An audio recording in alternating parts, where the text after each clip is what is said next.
আসসালামু আলাইকুম। আমি নাহিয়ান রহমান। নতুন একটি ভিডিওতে আপনাদের স্বাগত। আমার লাস্ট ভিডিওতে আমি বলেছিলাম আমি আমার বডি রিকম্পোজিশন জার্নিটা শুরু করেছি। এটা আমার বডি রিকম্পোজিশন জার্নির প্রথম এপিসোড। বডি রিকম্পোজিশন বলতে আসলে কি বোঝায়, আগে আমাদের সেটা নিয়ে ধারণা থাকা দরকার। প্রথমেই বলে নিই, আমি কোনো প্রফেশনাল কোচ না, কোনো নিউট্রিশনিস্ট না। আমি যতটুকু জেনেছি রিসার্চ করে, নিজের নলেজ থেকে আপনাদের সাথে সেই নলেজগুলোই শেয়ার করছি। সেটা যেমন আমার উপকারে আসবে, আপনাদের উপকারে আসবে। বডি রিকম্পোজিশন কি?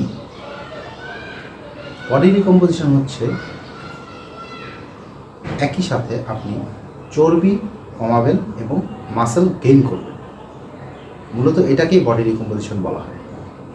অর্থাৎ একই সাথে আপনি ওয়েট লুজ করবেন, আপনার বাড়তি যে চর্বিগুলো আছে বডি সেগুলো ছেড়ে ফেলে দিবেন এবং সেই সাথে ওই সময় আপনি মাসেল বিল্ড করতে থাকবেন।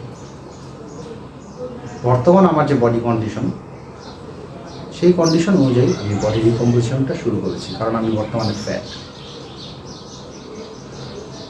বডি রিকম্পোজিশনের কিছু ধাপ রয়েছে। এখন সর্বপ্রথম যেটা আসছে, বডি রিকম্পোজিশন কারা করতে পারবে? যারা নতুন জিম শুরু করেছে প্রথমত তারা, কিংবা যারা আগে জিমে ছিল, তারা আগে জিম করতো, তাদের একটা বড় গ্যাপ হয়েছে, নতুন করে তারা আবার জিমে প্রবেশ করেছে, যে সে একটু ফিট থাকতে চায়, তাদের জন্য মূলত বডি রিকম্পোজিশন। আমি সেকেন্ড ক্যাটাগরিতে পড়ি। আমি আগে জিম করতাম, কাজের জন্য বিভিন্ন পারিপার্শ্বিকতায় প্রায় 5 বছরের গ্যাপ হয়ে গেছে জিমে। নতুন করে আমি আবার জিমে ঢুকেছি। ওই সংক্রান্ত ভিডিও পরে আসবে ইনশাল্লাহ। তো সেই কারণে বডি রিকম্পোজিশন। আচ্ছা, বডি রিকম্পোজিশনের করার যে ধাপগুলো, কীভাবে বডি রিকম্পোজিশন হবে, সেগুলো নিয়ে আমরা আজকে বিস্তারিত আলোচনা করব। ভিডিওটা শেষ পর্যন্ত দেখব। বডি রিকম্পোজিশনের মূলত প্রধান 3টি উপাদান রয়েছে। প্রথমটি হচ্ছে প্রোটিন ফোকাস ডায়েট, দ্বিতীয়টি হচ্ছে স্ট্রেংথ ট্রেনিং, তৃতীয়টি হচ্ছে ক্যালোরি ডেফিসিট অথবা মেনটেন্যান্সে খাওয়া। এগুলো নিয়ে আমি ডিটেলসে আপনাদের একে একে করে বলছি। Protein focus diet. Protein focus diet অর্থ বোঝায় যে আপনার বডি ওয়েট যেটা, তার থেকে আপনার বডি পার কেজি অনুযায়ী 1.6 থেকে 2.2 গ্রাম প্রোটিন প্রতিদিন আপনাকে নিতে হবে। অর্থাৎ যদি আপনার বডি ওয়েট হয় 70, তাহলে আপনি 70 মাল্টিপ্লাই 1.6 থেকে 2.2 যে কোনো একটা মাল্টিপ্লাই করবেন। ওটাই আপনার প্রোটিন গোল।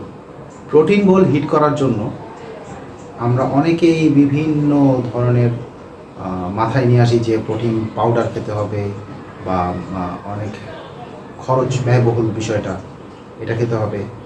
আসলে এর বিষয়টা এরকম না।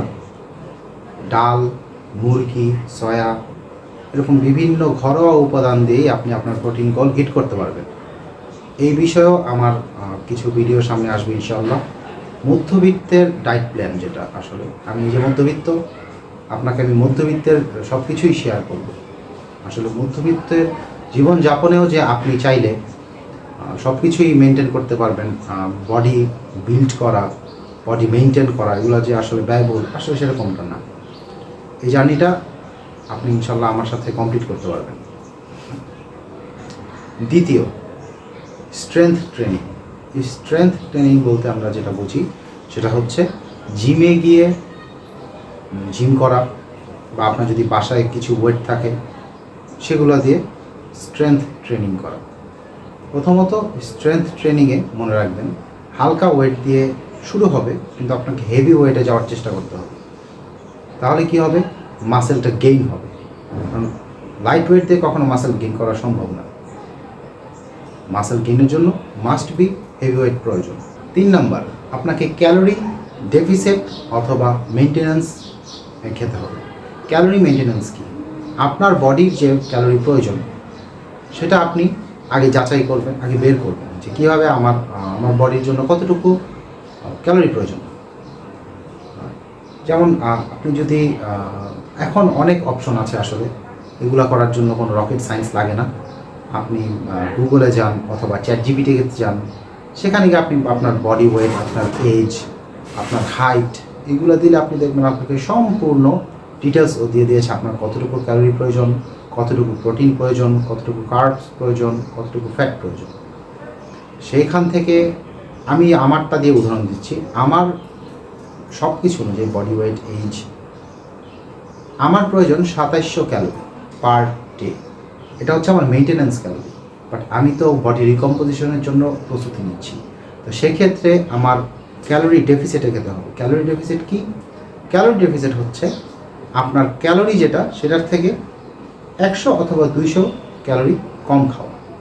যেমন আমি প্রথমেই বললাম আমার ক্যালোরি মেনটেন্যান্স ক্যালোরি হচ্ছে 2700, তাহলে আমি 2700 থেকে 100 অথবা 200 অর্থাৎ 2500 কিংবা 2600 এই ক্যালোরি ইনটেক করতে হবে আমার প্রতিদিন। তাহলে এটাকেই ক্যালোরি ডেফিসিট বলা হয়। কারণ ক্যালোরি ডেফিসিট আপনি যখন খাবেন তখন আপনার বডি ওয়েট লুজ শুরু করবে। আমরা অনেকে ফ্যাট লুজ করতে গিয়ে, ওয়েট লুজ করতে গিয়ে না খেয়ে থাকি। ডায়েট মেনটেন করা বলতে বুঝি যে কম কম খাওয়া, আসলে ব্যাপারটা এরকম না। ব্যাপারটা হচ্ছে আপনার যতটুকু ক্যালোরি প্রয়োজন বডির, সেটার থেকে 100 অথবা 200 ক্যালোরি আপনি কম খাবেন, জাস্ট এতটুকু। ফ্যাটটা আপনি মেজার করে খাবেন। আসলে সব কিছুই আপনি মেজারমেন্টে যদি খান তাহলেই দেখবেন যে আসলে ফ্যাট লুজ করা বা মাসেল গেইন করা অনেক বেশি কষ্টের না। আমরা এগুলো মেজার করে খাই না, যার কারণে আমরা বুঝতে পারি না যে আসলে আমাদের ভুলটা কোথায় হচ্ছে। মেজার করার জন্য আপনি কি করতে পারেন? বিভিন্ন অ্যাপস আছে। আর অ্যাপস ছাড়াও আপনি যদি গুগলে যান, আপনার ডায়েটগুলো লিখেন যে আপনি প্রতিদিন কী কী খাচ্ছেন, সেই খাবারের প্রোটিন, কার্বস, ফ্যাট, ক্যালোরি সব কিছুও বলে দিবে যে কতটুকু কী পরিমাণ যাচ্ছে। আপনি জাস্ট এভাবে ট্র্যাক করেন আপনার ফুডগুলা ট্র্যাক করে দেখেন। আপনি একটা সপ্তাহ দেখেন, আপনি একটা সপ্তাহেই রেজাল্ট পাবেন ইনশাল্লাহ। আর সব থেকে বড় কথা যে আমার এখানে আসলে আসার উদ্দেশ্য এই না যে আমি মানুষকে খুব জানাতে এসেছি যে আপনি এটা করেন বা সেটা করেন। আমি চাচ্ছি, আমি নিজে আমি ফিট হতে চাচ্ছি, সেই সাথে এই জার্নিটা আপনাদের সাথে শেয়ার করতে চাচ্ছি যাতে আপনারাও উপকৃত হন। আমার যতটুকু নলেজ আছে, হ্যাঁ আমার ভুল হতেই পারে, ভুল হলে আপনারা আমাকে জানাবেন, যে এখানটা শুধরে দিবেন। তাহলে দেখবেন যে আসলে আমার সাথে সাথে আপনার সাথে সাথে আরও অনেক মানুষ উপকৃত হচ্ছে। তো আশা করি সামনের ভিডিওগুলো আরও ভালো হবে ইনশাল্লাহ। ভিডিওটা ভালো লাগলে শেয়ার করে দিবেন এবং সাথেই থাকবেন। দেখা হচ্ছে নেক্সট ভিডিওতে। আসসালামু আলাইকুম।